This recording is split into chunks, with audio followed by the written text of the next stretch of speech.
यज्ञदेवतेचा सन्मान करण्याचा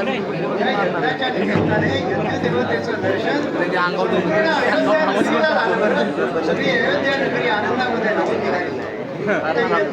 दर्शन झालं आणि कधी नव्हे ते रामबाबसरांचं अयोध्या नगरीला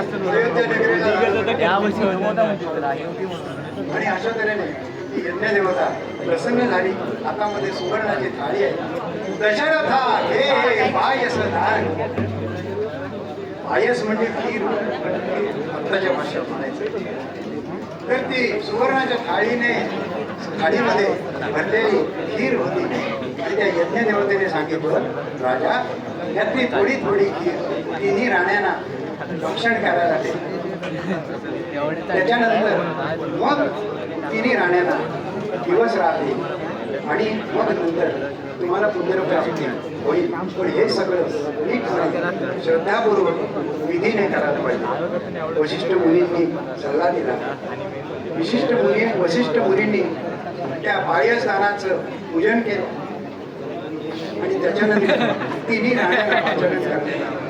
तिन्ही राण्या त्या ठिकाणी आल्या आणि त्यांना तो प्रसाद भक्षण तिन्ही राण्यांनी आनंदाने प्रसाद भक्षण केला.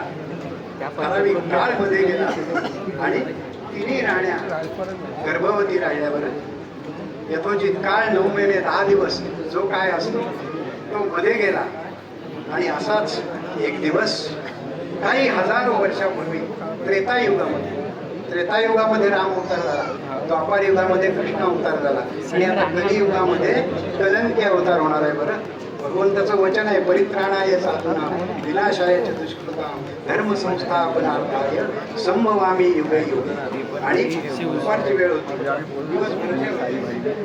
दुपारी 12 वाजून 39 मिनिटं झाली आणि विमानांची झाली